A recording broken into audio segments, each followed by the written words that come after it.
Hai, morning, kocok lab pagi guys. Oke, kali ini sama saya Aswin dari Klub Motor ya. Kali ini saya bikin video singkat aja ya. Saya mau bahas tentang umur oli ya guys, umur oli. Jadi buat teman-teman, buat kocok lab yang terutama suka riding ya, Ini kan lagi kayaknya ini kan lagi musim ini kan itu ya apa namanya? Musim cornering ya kan, musim cornering, terus banyak yang jalan-jalan San Mori ya kan. Nah, di video ini saya mau ingatkan dari umur oli itu, ini tiga kesalahan yang sering dipisah-pisahkan ya guys. Tiga hal ini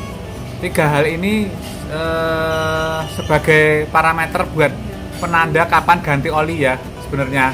Ya, tiga hal ini harusnya tidak boleh dipisahkan guys ya.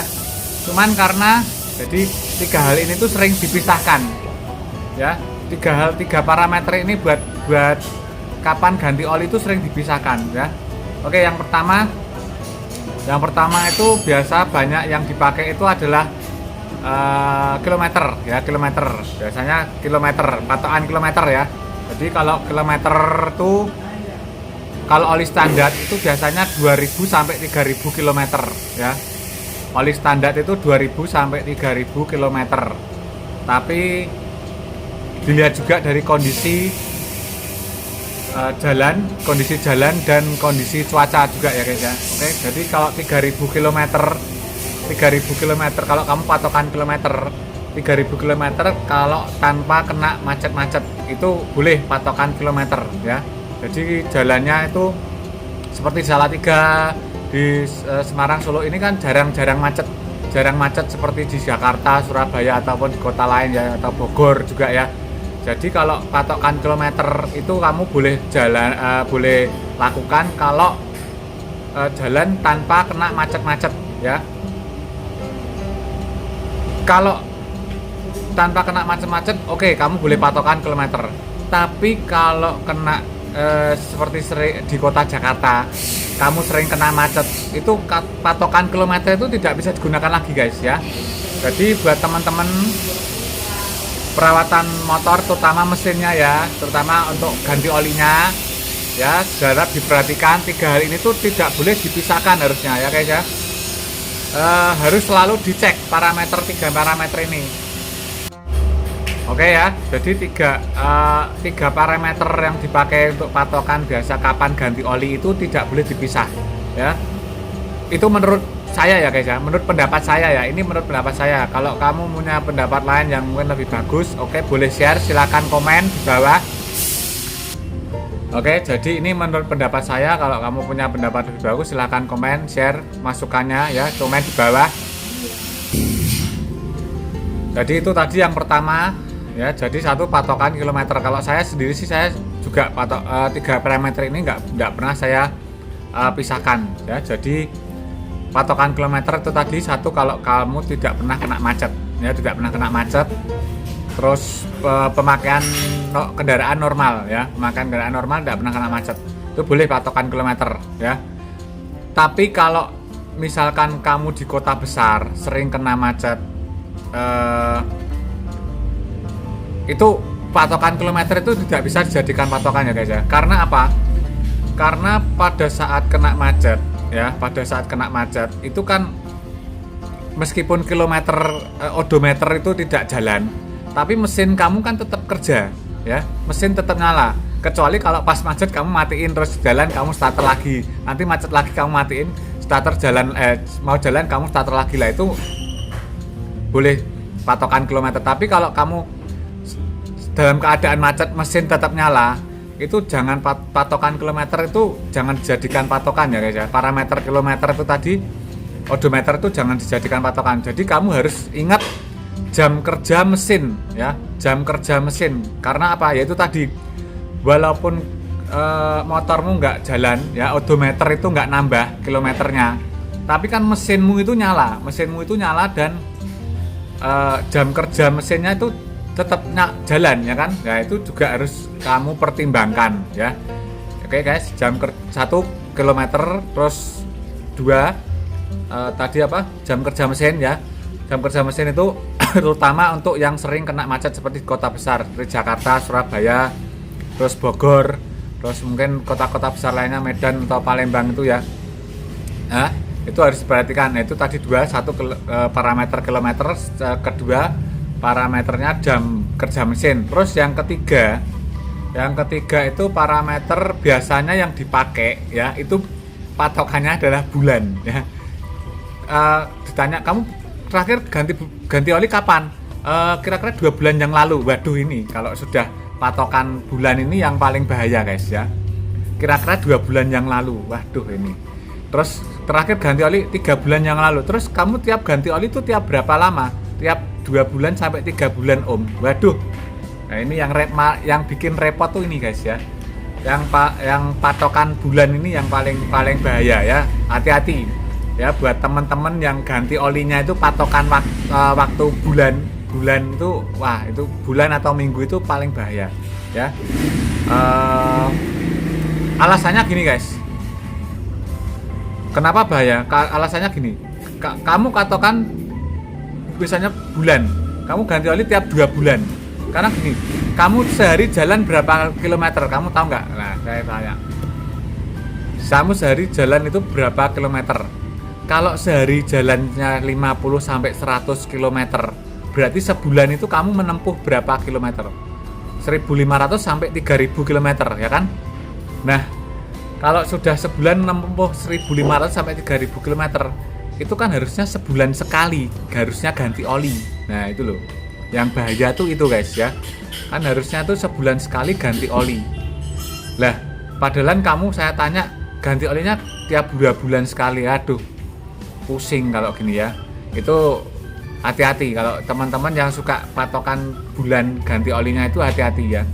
Jadi seringkali ini makanya saya bilang tadi seringkali 3 parameter ini dipisah-pisahkan.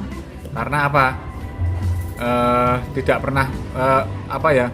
Jadi harusnya tuh tidak boleh dipisahkan lah guys. 3 parameter ini tidak bisa dipisahkan, tidak boleh dipisahkan ya. Itu ibaratnya itu tadi, kalau kamu patokan bulan, sedangkan sehari menempuh jarak 50 sampai 100 km. Ya sebulan kan sudah jaraknya yang kamu tempuh tuh sebulan sudah 1.500 sampai 3.000 km. Nah, harusnya kamu tuh sebulan udah ganti oli. Ya. Sebulan udah ganti oli lagi. Karena kalau oli standar OEM bawaan standar Yamaha atau standar Honda atau standar Suzuki itu rata-rata ya. Itu umur kalau dihitung kilometer itu umur olinya 2000 sampai 3000 km ya guys ya. Oke, ya ingat ya. 2000 sampai 3000 km itu aja tergantung dari kondisi cuaca daerah masing-masing ya. Dan di kuasa daerah masing-masing. Kalau cuacanya panas itu 3000 itu udah olinya udah gosong ya. Ya, makanya itu. Nah, hati-hati kalau yang patokan bulan ya, jangan sampai telat. Oke. Nah, ini berikut ini saya kasih ilustrasinya. Akibatnya kalau sampai telat-telat ganti oli ya, yang saya bilang tadi ya, kalau sampai olinya telat itu kan olinya gosong. Olinya tuh gosong sudahan. Jadi kalau ibarat minyak goreng tuh udah dipakai 10 kali sampai 15 kali itu sampai hitam itu ya guys ya. Oke. Ya, berikut ini saya kasih ilustrasi videonya akibat telat-telat ganti oli ya. Oke. Check it out guys, simak video saya berikut, oke. Nih ya guys, kenapa saya selalu mengingatkan pentingnya rutin ganti oli ya, tahu pemakaian olinya, jam kerjanya mesin, biar nggak jadi seperti ini. Oh ini lihat, sampai kampratnya aja sampai kayak gini nih ya, sekernya sampai jadi kayak gini tuh. Mogok ini motornya nih, nokennya juga kena semua nih, templarnya habis tuh ya. Oke, inilah kenapa saya selalu mengingatkan ganti olinya harus rutin dicek ya. Nah, burungnya sampai belaret semua ya. Tuh. Hilang. Ini kondisi kopnya, hitamnya sampai ini kan oli-oli kebakar, telat ganti oli ini ya. Tuh. Hitam semua ya. Kenapa saya selalu mengingatkan ganti oli, jangan lupa ya, rutin harus tahu umur olinya, jam kerja mesinnya ya. Tidak hanya dari jangan diukur hanya dari kilometer sama bulan ya. Biasanya orang tiap berapa bulan sekali ya, tergantung pemakaiannya. Kalau sehari 100 kilo ya nggak sampai sebulan harus ganti oli. Diperhatikan juga jam kerjanya, jam kerja mesin ya. Jadi kalau misalnya kayak di kota-kota besar seperti Jakarta sering macet, itu kan meskipun berhenti nggak jalan ya, kilometernya nggak jalan, tapi kan mesin nyala terus ya guys ya. Itu juga jam kerja olinya juga dihitung ya. Jangan cuma ngitung dari kilometer terus berapa bulan sekali, itu nggak bisa buat patokan. Jam kerja mesin juga harus diperhatikan ya. Ya seperti di kota besar Jakarta yang sering-sering macet itu kan, meskipun macet berhenti kilometernya nggak jalan, tapi kan mesin nyala terus ya. Itu ya harus diperhatikan ya, olinya yang penting. Oke, biar nggak sampai terjadi seperti ini ya. Kalau sudah seperti ini kan juga ragatnya, partnya kan rusak semua kan, juga habisnya banyak. Oke. Nah, udah jelas ya guys ya. Oke ya, diingat ya, 3 parameter untuk patokan ganti oli yang biasa awam digunakan teman-teman ya. Satu tadi patokan kilometer, terus kedua harus perhatikan jam kerja mesin juga, terus ketiga yang terutama yang patokan pada bulan itu ya. Nah ini yang paling bahaya, pada berapa bulan sekali, yang seringnya ganti oli berapa bulan sekali, sebulan sekali, 2 bulan sekali, 3 bulan sekali.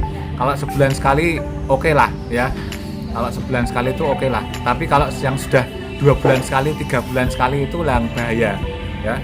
Itu tadi ya, harus diperhatikan 3 parameter ini, jangan dipisah ya. Tadi kilometer kalau kamu nggak pernah kena macet, oke, kamu patokan kilometer tidak apa-apa. Tapi kalau kamu sering kena macet di kota-kota besar, sering kena macet, harus diperhatikan jam kerja mesin ya. Ya, terus ketiga ya itu tadi waktunya ya, waktunya itu harus diperhatikan. Oke. Nah, satu lagi yang paling gampang ya buat teman-teman semua. Kalau 3 parameter ini sudah kamu lakukan, kamu bisa tambah satu. Itu tiap oli tutup oli standar, oli bawaan motor, bawaan aslinya itu kan ada semacam batangnya ya guys ya, ditutup olinya itu kan ada penanda, itu ada, kamu bisa lihat dari situ juga ya. Tutup oli itu kan ada seperti batangnya itu ya. Kalau yang tutup oli asli bawaan motor ya, itu kamu bisa lihat di situ juga ya. Itu dibuka aja, olinya ini masih di batas wajar atau enggak, terus kamu pegang aja di tangan ya. Kalau oli yang masih bagus, biasanya itu ini tingkat pelumasannya itu, licinnya itu masih bagus ya, masih bagus. Tapi kalau yang udah kamu pegang gini, olinya itu udah nggak licin ya, itu berarti waktunya ganti oli. Dan baunya udah gosong ya, dan baunya udah gosong, berarti itu waktunya ganti oli ya. Jadi terakhir kamu paling gampang cek di tutup oli itu kan ada batangnya, itu kamu pegang olinya, ditaruh di tangan gini aja ya, dilihat tingkat kelicinannya itu masih bagus atau enggak. Kalau udah nggak bagus, kalau kamu giniin lama-lama keset ya, lama-lama nggak licin, itu berarti udah waktunya ganti oli ya. Tapi kalau diginiin sampai kering, sampai hampir kering, itu olinya masih licin, ya masih bisa, masih bagus. Tapi kalau digini-ginin olinya lama-lama kering dan nggak licin, itu waktunya ganti oli ya. Oke guys, itu tadi parameter untuk bisa kamu gunakan kapan waktunya ganti oli ya. Semoga bermanfaat. Salam sukses, salam modifikasi Indonesia. Salam sukses dan sehat buat Anda, saya, dan semuanya.